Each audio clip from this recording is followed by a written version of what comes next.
You know him, you love him, and now we have him at VSiN, the Vegas Stats and Information Network.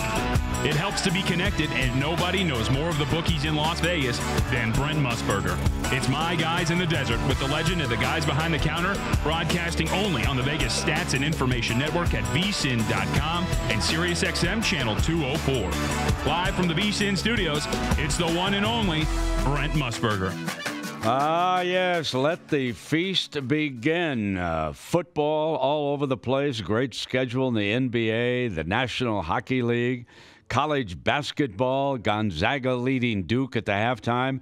Vinny, we've probably lost our man Amal here for the next 30 minutes. He'll be keeping a close eye on the Maui Classic final. How are you guys doing? Very good, Brent. Yeah, Duke as high as 8 in this game, close 7.5, but Gonzaga taking it to him here and pushing the pace and playing some defense, Amal. Well, I don't know how Brent's tickets are going to work out this weekend, but if that was a bet, he's 1 for 1 so far.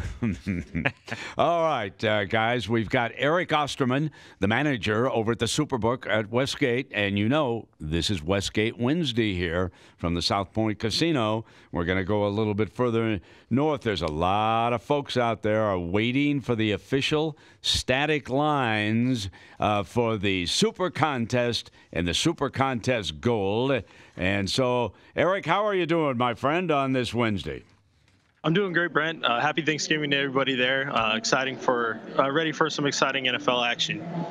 I'm glad, so glad to see you today. I don't have to fire Mr. Murray in person for giving me the Philadelphia Eagles in the SuperContest. Eric, you will be on the clock, lad. So let's get started here. Let's go to the game that is suddenly started to bounce a little bit because Chase Daniel, in all likelihood, make it 98%, is going to be the starting quarterback for the Chicago Bears on the lid lifter in Detroit.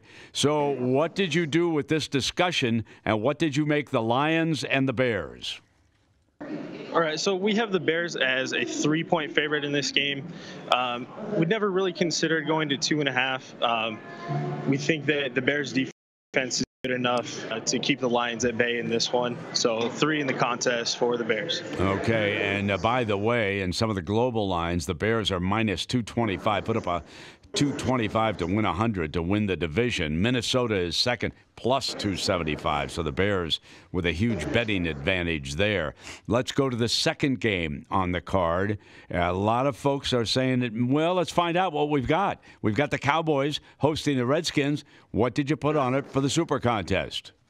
Yeah, in this one, we've got the Cowboys as a 7-point favorite. The little bit of discussion on this one is whether or not to go 6.5 or 7. We feel comfortable at 7 that we'll get some two-way action in the contest on this one. Amal, there are some people, Mad Dog Russo amongst them, just a few minutes ago. So that's too many. I'll take the Redskins with the 7. Well, you know, a couple things I look at in this particular matchup. I just don't see as precipitous of a drop-off with McCoy, even though he's not as effective in the passing game. Good feet, good mobility. And then, you know, Ezekiel Elliott, lowest total this year rushing the football was against Washington, just 33 yards the first time in the nation's capital. A couple of wins in a row for the Cowboys with all the momentum, too, Brent. So a little bit of a surprise. But, again, this is a rivalry, and, you know, I don't think there's that much of a drop-off either. And that's why money is shown so far for the Skins off the 8 opener. And then the final in the NFL on Thanksgiving night. And the New Orleans Saints, to maintain the number 1 spot in the NFC playoffs, they must win the game. But here at the SuperContest, we're talking about can they cover the spread. How big is it for the Saints hosting the division rival Atlanta Falcons? We used 13 on this one. Saints look really good right now. This is going to be an exciting game to watch, the one I'm really looking forward to. I think Drew Brees can handle this one pretty easily, but big 13-point spread in this one. Yeah. You know, Eric, we're coming off a game that produced 105 points on Monday night. And so I have the Westgate app, and I always go up to check the Super Bowl futures where you've got the NFC as a 2.5-point favorite. The over-under number sits at 63, which is a very high number, as you know. But has there been any discussion of raising the number for the Super Bowl after what we saw between the Rams and the Chiefs on Monday night? Yeah, of course. There has been some. I think that the Saints defense is playing well enough that if where they made it, 63.5 would be a decent number, if maybe not a little bit high. But the way the NFL is going right now, you can definitely see that total climbing up a little bit, especially if the Rams and the Chiefs were to face off again. Amal, your feeling here? You know, to me, when you look at this total, we talked about this off air yesterday. It's very high, but I would look at again at the under because, Brent, we are projecting the fact that either the Saints, the Rams, and Kansas City on the other side is there. What happens if it's New England or someone else that emerges? Games could still potentially be high scoring. But I feel like for a Super Bowl, boy, that's a high number. Remember, 2 weeks to prepare. Teams generally have a better effort. Sometimes the offenses are a little bit slower. I know last year we had a terrific scoring Super Bowl, but that's a little high. Vinny? Well, yeah, I mean, offense rules the scene these days, and the fact of the matter is it's on carpet, it's indoors too, so I think we'll see a higher they may get some action if it goes higher, if those two teams, if it's not the Chiefs and the Rams or the Saints, then it'll be lower, and some folks will take a shot at the under then. Now, we can't pick over-unders in the Super Contest, okay? It's just sides, okay? But just for the public's information, on that third game tomorrow night, Falcons and the Saints, has it reached 60 points on the number? It's gone through 60, Brent. It's up to 61 right now, off of the 59 opener. All right, so there you have it. There's our three games on Thanksgiving. The Bears with Chase Daniel in all likelihood at the controls. Mitch Trubisky woke up this morning, had pain in that throwing shoulder. And so he, in all likelihood, will be replaced by Chase Daniels. An interesting tweet by someone that Chase Daniel in his career, and he's bounced around. I covered him back at the University of Missouri. He has thrown 78 total passes in his career, and he's made $28.3 million. How do we all get a job like that, okay? All right, that is great. All right, let's move to Sunday now. We're getting the lines for the Super Contest, and let's start with the early games. We're talking to Eric Osterman, the manager over at the Westgate SuperBook. Eric, let us begin in chilly Buffalo, where the Bills host the Jacksonville Jaguars of Jacksonville, Florida. What do we have on this game? We went Jaguars -3 on this game. There was some discussion of going 3.5 on the Jags, but we felt that the Sharps would be all over the Bills, getting the 3.5. So 3 is what we ultimately ended up making that. And what will I be looking at down in Baltimore when the Raiders show up to play the Ravens? We have the Ravens at 10.5 in this game. We think that Lamar Jackson is probably going to play in this one, but still a pretty heavy favorite against the Raiders.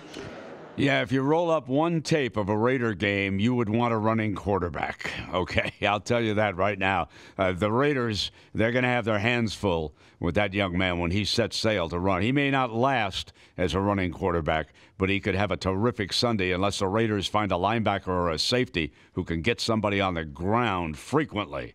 Now, let's go down to Florida. Tampa Bay hosting San Francisco. We used Tampa Bay 3.5 in this one.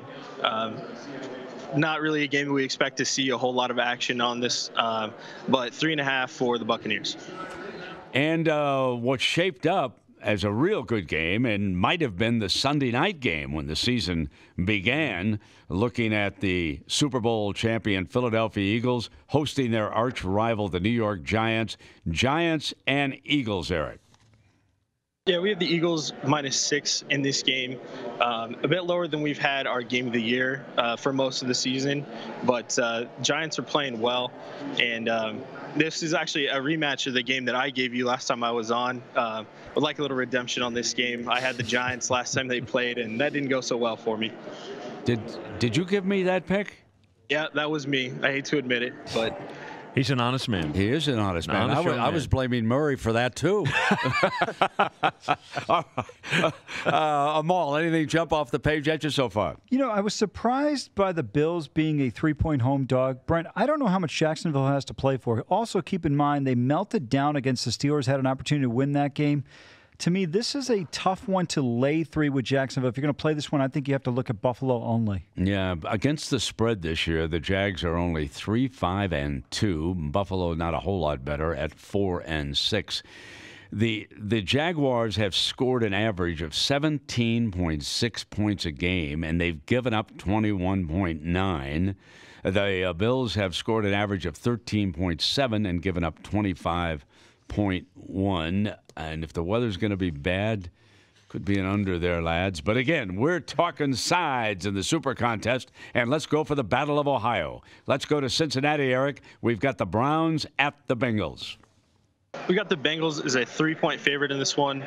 Browns coming off a bye week, starting to play better. Bengals really haven't been doing all that well, so for this one to be a... Amal, how about that number? I like the Bengals here. I think this team is a little bit better than they get credit for. I think Cleveland is an up-and-coming team, but I'm not ready to back them in these spots. When we look at the Browns being a 3-point road dog here, Brent, in essence, we're saying they're a pick 'em on a neutral site against the Bengals. I just don't think they're at that caliber just yet. All right, let's take a break and come back with Eric Osterman, the manager of the SuperBook at the Westgate, with the rest of the lines for week number 12 of the National Football League. We're talking Super Contest and Super Contest Gold. VSiN.com, Sirius XM 204. It's My Guys in the Desert with Brent Musburger, only on the Vegas Stats and Information Network. Keep up to date with everything in the world of sports gaming by going online at VSiN.com. Now back to Sin City and My Guys in the Desert with the legend Brent Musburger, live on the Vegas Stats and Information Network, Sirius XM Channel 204 and VSiN.com. Upset City, perhaps, at the Maui Classic, 61-49. The Zags lead the Dukies right now. Amal, give us a quick update before we go back to the Westgate. 61-49 with 15.5 to play in this particular matchup. But our man Sam, Windy City Sam here, Brent, 50% on the money line and 50% on the Zags plus the 8. Nice. How about that? He's got 50% on the money line. Way to go, Sam. We'll keep an eye on that one. And meanwhile, back we go to Eric Osterman, and we've got the Patriots and the Jets, the Battle of New England. Who do we like, New England or New York here? We got the Patriots at 9.5 in this game. I don't really think the Jets are going to have a whole lot for the Patriots with the New England coming off the bye week. 9.5 in this one. Okay, so 9.5 Patriots are favored over the Jets. Let's go down Carolina way. The Panthers, 2 losses in a row. Last week especially tough because Cam Newton missed a wide-open receiver on a 2-point conversion that in all likelihood would have won the game, even though they still had to stop the Detroit offense after that. All right, we've got Seattle, West Coast, Pacific time zone, East Coast time zone, Seahawks at the Panthers. What's the number? Panthers are going to be a 3.5-point favorite in this one. A game that they really need to have against a Seahawks team that's playing pretty well. The Seahawks 3.5 in this one. We should have left the hook off of that one, Eric. I tell you. The Seahawks are very competitive. All right, Miami goes into Indianapolis where, believe it or not, Mr. Luck has not been sacked for 5 consecutive games. How about that for putting together an offensive line and, of course, a quarterback who can move smartly and adeptly? So what do we have on the Dolphins at the Colts? Brent, I can finally admit that the Colts are my team now that Andrew Luck is staying upright. They are a 7.5-point favorite against the Dolphins this week. 7.5. Amal, I think that opened around town at double digits. That means that Ryan Tannehill is worth almost 3 points, eh? Oh, well, I guess it's over Brock Osweiler. Yeah, well, in that case, he probably is worth 3 points. But to me, the way this Colts team is playing right now, when you look at offensively with the offensive line and the job they're doing in front of Luck, and then defensively, Brent, this team has been much improved. Brent, it did open at 10. It was general consensus. Went quickly down to 9 the first part of the week. But now as we get to the middle of the week with the official word about Tannehill, 7.5, pretty much a consensus. So the good adjustment by the guys. All right, the Chargers would still be in the playoffs, even though they were beaten at the buzzer by Denver last week. They need to bounce back off the canvas, and a welcome sight awaits as the Arizona Cardinals come to Carson to play the Chargers. Eric, what do we have on this game? Yeah, what a game to need a bounce back on. We have the Chargers as a 12.5-point favorite in this one. All right, and now let's go to Denver. The Steelers go to Mile High. The Broncos were flying high after that win against the Chargers. But what did we put on the Super Contest? Steelers-Broncos. Steelers are -3 in this one. It's another one of those games where we considered going to 3.5, but we think that you see nothing but sharp action on the Broncos at +3.5. So we go Steelers -3 in this one. So you don't think the Sharps won't jump all over the Seahawks at 3.5? I'm still trying to get that hook off the Panthers, if you know what I mean, Eric.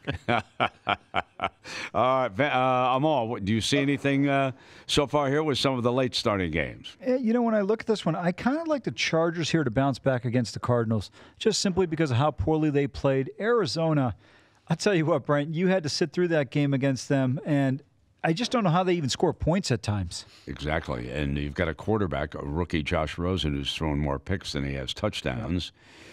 Somebody I know liked them to go over the, what was the total on the season? 6.5? I can't remember who that was. All right, let's go to Sunday night, Eric, and we've got the Green Bay Packers at the Minnesota Vikings. Minnesota Vikings are 3.5 in this game. This is really a must-win for the Vikings. They're in danger of possibly missing the playoffs this year if they don't turn things around. So they're 3.5 this week against the Packers. Okay, so we've got 3.5 there. Now, the final one is kind of interesting because the Titans quarterback situation is still very much up in the air. We don't know whether Marcus Mariota is going to be good to go, but even if he is, that elbow has been bothering him all year long. So what did we put on the Titans and the Texans static line for the Super Contest? We have the Texans at 6.5. We really don't think there's going to be a whole lot of a difference between a healthy Mariota or an unhealthy Mariota and a healthy Gabbert. So 6.5 in this one. 6.5. Houston looking for its 8th straight win. Amal, as you look at the sheet and the numbers, which will stay static for the Super Contest this week, what surprises you, and what games would you jump on? You know, the one that I mentioned earlier, the Browns-Bengals game, I like Cincinnati in that particular spot. They still are in contention for the postseason. And then I'm going to go back to the Thursday game, the middle game on Thursday. The Redskins getting 7 against the Dallas Cowboys. I don't think the Redskins are a great team by any stretch. I don't think they're as good as their 6-4 record. But because Dallas has not been that explosive offensively, getting a touchdown here, Brent, to me has a lot of value. Brent, I could see the Bengals probably getting a lot of attention simply because they started off so well. They've tailed off, and if they really want to stay in the wild card discussion, this is a must-win for them. So I could see them probably getting some attention this week. Eric, with 3 games on tomorrow, I'm assuming that just because of the math, you're going to have an uptick in the number of entries that are come in early. And again, they have to make all 5 picks if they want one of the games on Thursday. Has that been the case past Thanksgiving days in the Super Contest? Yeah, that's correct. And when you have 3 games to choose from on that day, guys just got to get in their picks early. And I think especially so this week, there are going to be some good matchups on Thanksgiving. You guys already mentioned the Dallas and Washington game. I assume that game will get a lot of attention for contest players.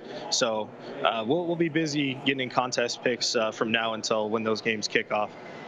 So take me back to your affection for the Colts. Was it Peyton Manning? Did you grow up around Indianapolis? Did you grow up around Baltimore? How did you become a Colts fan? No, actually, I was not a football fan at all growing up. Baseball was my thing. Then I actually started playing the Madden video games with my friends, and Peyton Manning was the best player. So, of course, I chose the best player. Started following the team, and when we got Andrew Luck, pretty excited, started following him a bit more, and now I consider myself a true Colts fan. Interesting. Vinny and Amal, It is fascinating with youngsters, not quite the loyal. Eric, where did you grow up? I grew up in Southern California. Okay, so there we have it. When we used to, in the old days, way back before all the media and the Madden games, you know, it was basically your home team or your area team that you backed and you became a fan of.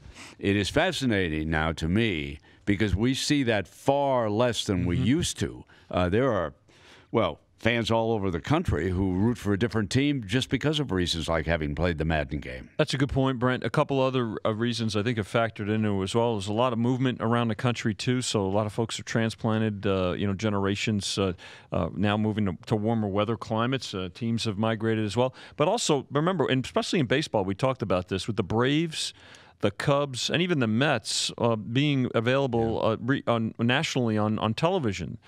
So kids grew up watching them all the time, so they were exposed to them quite a bit. Yeah. All right, Eric, we have come to that time for you to make amends, my young friend.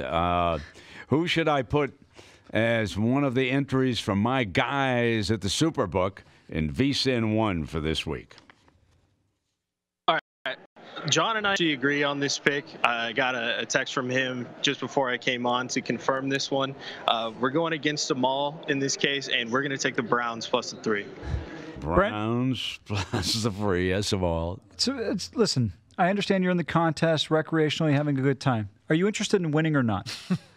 Well, let me see. I have the standings from the Brawl, not to mention the Super Contest. I picked Ohio State every week in there, by the way.